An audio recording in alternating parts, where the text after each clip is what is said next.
My name's Daniel. I'm 47, living just outside Raleigh, North Carolina, in a house I built with my own two hands. Well, and a few contractors, but still, it's mine. If you'd asked me a month ago, I would have told you my family wasn't close, but we were civil, polite at holidays, obligated hugs, that sort of thing. Nothing messy. At least that's what I told myself. I didn't realize how deep the rot went until Thanksgiving. That's the day my sister, Claire, found out I had $6 million. I didn't announce it, didn't show up in a sports car or flashing a Rolex. I wasn't that guy.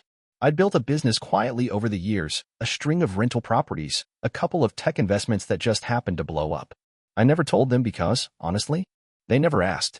They never cared about my work, only about whether I'd show up with the green bean casserole. But when they found out, oh, they cared then. Suddenly, I wasn't Daniel, the dependable older brother, the quiet one fixing the sink at mom's house or covering the bill when dad's car needed repairs. I became Daniel, the vault. Daniel, the lottery ticket. And they wasted no time making it clear what they thought I owed them. It started subtle at first, like Claire joking that I could spot her the down payment for a house. But by dessert, the jokes turned into expectations. My brother-in-law flat out told me it was only fair to help family. My mother wrung her hands and whispered that Claire had always dreamed of having a bigger home. And then came the words that flipped the table in my mind. Claire said she deserved it. Not asked, not hoped, deserved. In that moment, years of being invisible, overlooked, dismissed as the boring one, collapsed into something sharp inside me. I looked around that table, people I'd been over backward for, and realized they'd never been proud of me. They were angry. Angry I hadn't handed it all over the moment I had it. And for the first time in my life, I stopped feeling guilty. You'd think after a moment like that, after the words were out, after the tension sat thick between us like the gravy skin congealing on the table, they'd stop. But no. Claire leaned in, a smile so sweet it made my teeth ache, and said, "You know, Daniel, it's not like you need all that money. You're just one person. I have kids. We have expenses. It's only right you help." I sat there, silent. Not because I had nothing to say, but because I was watching. Watching the way my mother gave a small, approving nod. Watching my brother-in-law smirk deepen like he'd won something. Watching Claire's hand slide across the table, palm up, like she expected me to just pull out a checkbook and sign away years of sweat. They'd planned this. That's what hit me next. This wasn't a spur-of-the-moment thing. No, they'd known. Someone had found out. I still don't know who spilled the beans, and they'd decided together that Thanksgiving was the perfect stage. Gather the family, corner Daniel, gild him until he cracked. What they didn't count on was that I'd already cracked years ago. They didn't see the nights I stayed up until 3 a.m. fixing broken toilets in my rental units because I couldn't afford a plumber back then. They didn't see the risks, the deals that almost tanked me, the ramen dinners while I poured every dime into building something stable.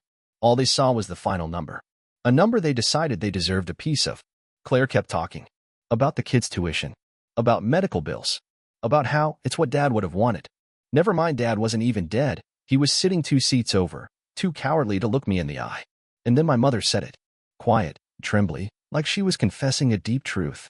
"Honey, we just don't want you to forget where you came from." That's when I stood up. Slowly. Deliberately. My chair scraped back loud enough to make the room hush. "I haven't forgotten," I said, my voice steady. "I've just realized none of you ever saw me in the first place." And I left. I didn't go home that night. I couldn't. I drove aimlessly through the streets of Raleigh, past the familiar neighborhoods where I'd mowed lawns as a teenager, past the strip malls where I worked minimum wage jobs while Claire partied her way through college on Mom and Dad's dime. Funny how some things never change. I ended up at Jordan Lake, parked by the water, sitting in the dark with the engine off. Just me and the sound of crickets and the occasional distant splash. That's when my phone started blowing up. Missed calls from Claire. Text from Mom. Even Dad tried, though his message was just, "Call your mother." I didn't answer. I watched the screen light up, fade out, light up again. Like they were panicking now that the golden goose had walked away from the table. And then came the kicker, a message from my brother-in-law, Todd. Short. Direct. "You're being selfish, Daniel. Claire deserves help. Family sticks together." I stared at that one for a long time. Family sticks together? What had they ever stuck with me through? When I started my first business and it failed. Crickets. When I went bankrupt at 29 and clawed my way back. Silence. When I missed Christmas 3 years ago because I had to pull an emergency repair on a leaking roof. Claire called me a workaholic. They didn't stick. They waited. Waited until I made it, then reached out their hands like it was owed. I sat there by the lake until the stars blurred above me. And for the first time in years, I felt free. Not happy, not relieved, but unchained. And in that quiet, something inside me hardened. I wasn't going back. Not to that table. Not to those expectations. Not to their conditional love. They'd written me off for years. Now it was my turn. I didn't sleep much that night. I went home sometime after midnight, sat on the porch watching the wind move through the pines, feeling like I was standing at the edge of something big, something irreversible. By morning, the texts had slowed down. Claire's last message was a long one. A guilt trip disguised as concern. Daniel, please don't throw away the only family you have. I know things got heated, but we're just asking for help, not a handout. I love you. Mom loves you. We all do. Don't do something you'll regret. That word, regret, echoed in my head. Like they thought the regret would be mine. I spent the day quietly going over my finances, double-checking my will, my trusts, my property titles. Everything was in order. I'd made sure of that long before they knew I had money. I wasn't stupid. I'd seen too many stories, too many families torn apart by inheritance fights. I never thought mine would be one of them, but now it was clear. Around 2 p.m., I got a call from my attorney. Daniel, he said, I got a voicemail from Claire this morning. I froze. What did she want? She was emotional. Wanted to know if there was a way to contest your will. If you could be declared unfit. She said she's worried you're being manipulated by outsiders. I sat back in my chair, staring at the ceiling. Unfit? She wants to challenge my competency? I told her she doesn't have standing to do that. But Daniel, I think you need to be careful. I laughed softly, bitterly. Careful? Oh, I'm way past careful. That was the moment I realized they weren't just asking anymore. They were already plotting. The next few days passed like I was walking underwater, every step heavy, every phone call another ripple of betrayal. I ignored them all. Claire left voicemails that swung between pleading and scolding. Mom sent guilt-laced texts that started with, I just want peace, and ended with don't do this to your family. Even Todd tried again, this time dropping the mask and threatening to take legal action if I kept freezing them out. Legal action. That one made me laugh out loud in the middle of my kitchen. I stood there, coffee mug in hand, watching the sun hit the hardwood floors I'd installed myself after 3 years of saving. How many times had I fixed their houses, their cars, their busted air conditioners? How many weekends had I spent painting Claire's guest room, or hauling furniture, or babysitting so she could have a break? And now they wanted to sue me for not giving them more? It would have been funny if it wasn't so pathetic. By Friday, the call stopped. That silence should have felt like a relief. Instead, it felt like the air right before a tornado, too still, too quiet. And I was right to be wary. Saturday morning, I went out to check the mail and found a letter taped to my front door. No postage, no envelope. Just a sheet of printer paper with Claire's handwriting. Daniel, we've talked to a lawyer. There are ways to prove you're being manipulated by outside parties. If you don't come to the family meeting Sunday at 3 p.m., we'll have no choice but to proceed. We love you. Don't make us do this. No signature. Just that hollow we love you dangling like a threat. I stood on the porch for a long time, reading it over and over. Manipulated by outsiders. I couldn't even tell if they were talking about my financial advisor, my attorney, or just anyone they didn't approve of. Anyone who wasn't them. It hit me then. They didn't just want the money. They wanted control. They couldn't stand the fact that I'd built something without them, that I'd thrived without their input. This wasn't about fairness. It wasn't about family. It was about power. About rewriting the narrative so they could pretend they'd saved me from myself. I went back inside and poured myself another cup of coffee, heart pounding louder than I wanted to admit. I knew what that meeting Sunday would be. An ambush. An intervention in disguise. A room full of concerned family members pressuring me to sign something, agree to something, relinquish something. They thought they could wear me down. They didn't realize the man they'd ignored for years wasn't the same man anymore. They didn't realize they'd already lost. Sunday came faster than I expected. I woke up before sunrise, not out of nerves, but because my mind wouldn't let me sleep. I made a strong pot of coffee, sat at the kitchen table staring at the same spot in the wood grain I'd stared at when I signed the papers to buy this house. Back then, I felt like I'd crossed some invisible finish line. Now, it felt like I was standing at the start of a different race, one I never asked to run. Around noon, my phone buzzed again. Claire, of course. See you at 3, right? I know you're upset, but let's talk this through as a family. No apology. No ownership. Just that smooth assumption that if she said it kindly enough, I'd fall back in line. I didn't reply. Instead, I pulled out a file folder from my office. In it were copies of everything. My living will, my trusts, power of attorney, insurance, property deeds. I flipped through each document carefully, making sure nothing had been left unfinished. I wasn't naive. If they were desperate enough to try to declare me incompetent, they might be desperate enough for worse. I scanned the file to a secure cloud drive, locked it behind two-factor authentication, sent copies to my attorney. And then, I poured myself another coffee and watched the clock crawl toward 3. At 2:50, I got in my truck. I didn't go to Mom's house. I drove past it instead, slowing only for a second as I saw the cluster of familiar cars in the driveway. Claire's SUV, Todd's pickup, even Uncle Pete's old sedan. They'd all shown up, like vultures circling something they hadn't killed themselves. I kept driving. Out of the neighborhood. Out toward the hills. I parked at an overlook where I could see the whole city spread beneath me. The late afternoon sun made the buildings glow like gold. I sat there, alone, while my phone buzzed and rang and buzzed again. At 3:17, a voicemail came through from Claire. "Daniel, we're all waiting. This is really disappointing. We're trying to help you. But if you won't let us, you leave us no choice." I stared out at the skyline, listening to her voice fade into silence. And for the first time in my life, I realized I wasn't the broken one. I wasn't the disappointment. I was the escapee. I stayed up on that overlook until the sun dipped below the horizon, until the gold turned to lavender and then to deep blue. Below me, the city lights blinked on, 1,000 tiny reminders that life goes on, whether you're ready or not. And for the first time in years, I felt weightless. Not free, exactly. Not happy, but untethered. Like I'd slipped the leash they'd kept around my neck my whole life and finally stepped outside their orbit. When I drove back into town, it was dark. My phone had 17 missed calls. 3 voicemails. I didn't listen to any of them.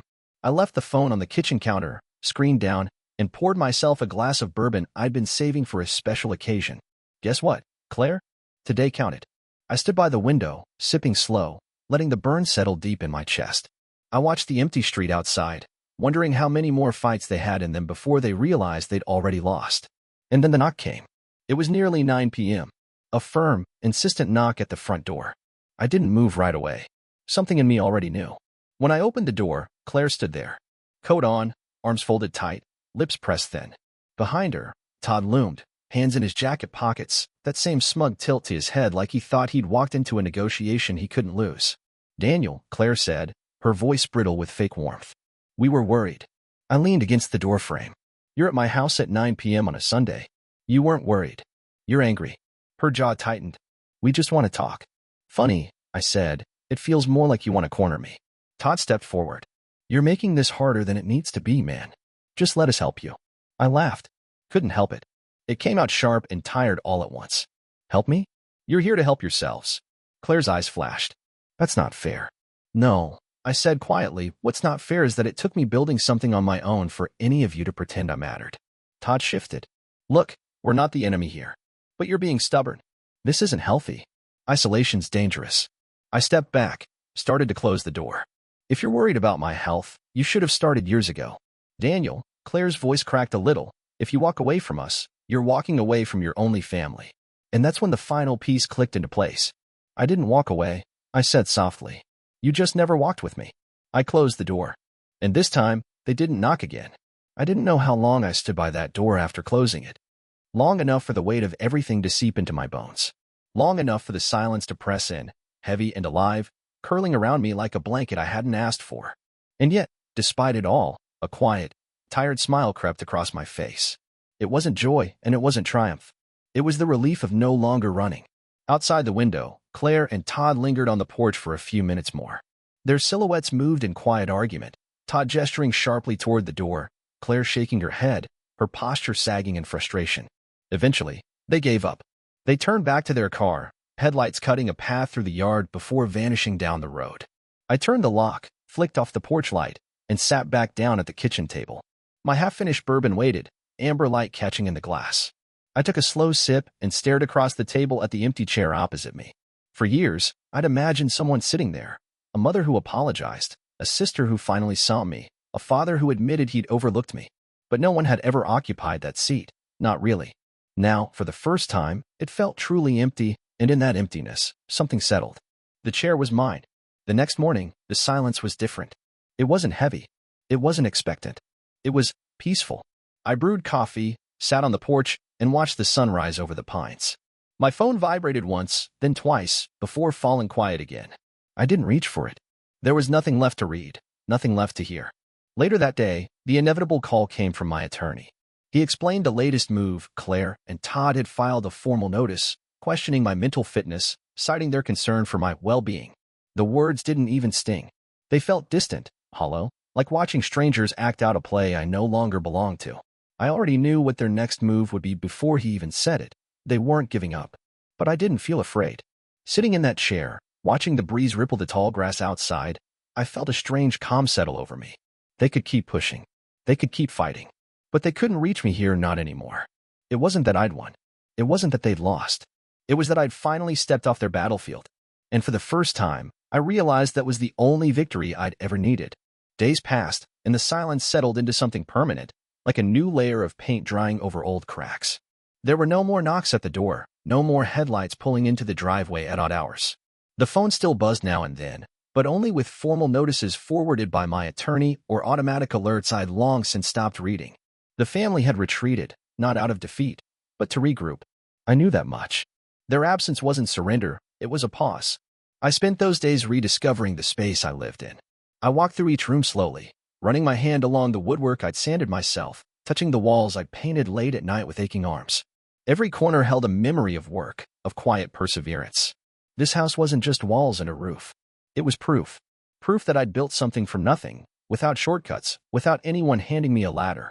In the evenings, I sat on the porch with my bourbon or coffee, watching the sun drop behind the pines. Sometimes I thought about what might come next, the lawyers' filings, the petty schemes, the endless accusations. But the thought didn't stir panic anymore. It felt distant, like watching a storm out at sea, too far to touch me yet. I realized how much of my life I'd spent waiting for their approval. Every achievement had once been a quiet hope. Maybe this time they'll see me. Maybe this time they'll be proud. But they never were. Because pride wasn't the point for them. Control was. Their love, if it could even be called that, had always been conditional. Conditional on staying small. Conditional on staying dependent. Conditional on needing them enough to keep them at the center of the story. The moment I stepped outside that circle, their affection evaporated. And that was the truth I hadn't wanted to face for years. The freedom I felt wasn't clean or simple. It wasn't joy. It was something messier, heavier, a relief lined with mourning. I wasn't just grieving the loss of family. I was grieving the idea of family I'd clung to, long after it had rotted beneath me.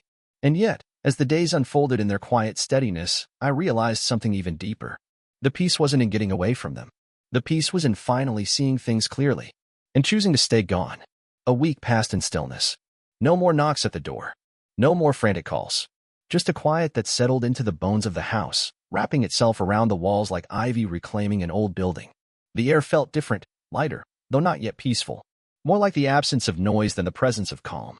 And then, one morning, I found it. An envelope on the floor inside the front door, slipped through sometime in the night. My name scrawled across it in Claire's familiar sharp handwriting. No return address. No stamp. Just that handwriting, slanted and impatient, as if even the ink itself couldn't wait. Inside was a letter, longer than anything she'd ever sent me before. I read it standing there by the window, sunlight catching on the paper. The words spilled out in practiced phrases, appeals to family, to duty, to the bonds we were born into. She wrote about sacrifice, about how she had carried so much for so long, how she'd given up dreams for others. Every sentence wrapped tighter around itself, weaving a narrative where she was the suffering sinner and I was the one who had turned away. And beneath it all was the same old message I'd heard in different forms my whole life, that my worth was measured by what I gave them, that my love had to be proved with surrender. At the bottom of the letter, underlined twice, was a single sentence that struck harder than all the rest. If you turn your back on us, don't expect us to catch you when you fall. I folded the letter carefully, not out of reverence, but closure. I carried it to the kitchen, hovered for a moment over the trash can, then let it slip from my fingers. It landed softly, almost gently, as if it had always belonged there. Standing there, I felt no anger, no bitterness, only a quiet certainty. They had been waiting for me to stumble, to return to their grip out of fear or loneliness. But the ground beneath me was solid. I wasn't falling. I never had been. That day, I walked through my house and saw it with new clarity. Every mark on the walls, every scratch on the floor, every imperfection, it was all mine. This home wasn't a monument to defiance. It wasn't a fortress. It was simply a reflection of a life I'd built, brick by brick, without permission, without applause. And at last, I understood. It didn't matter if they never acknowledged it. It didn't matter if they never saw me. I saw me. And for the first time, that was enough.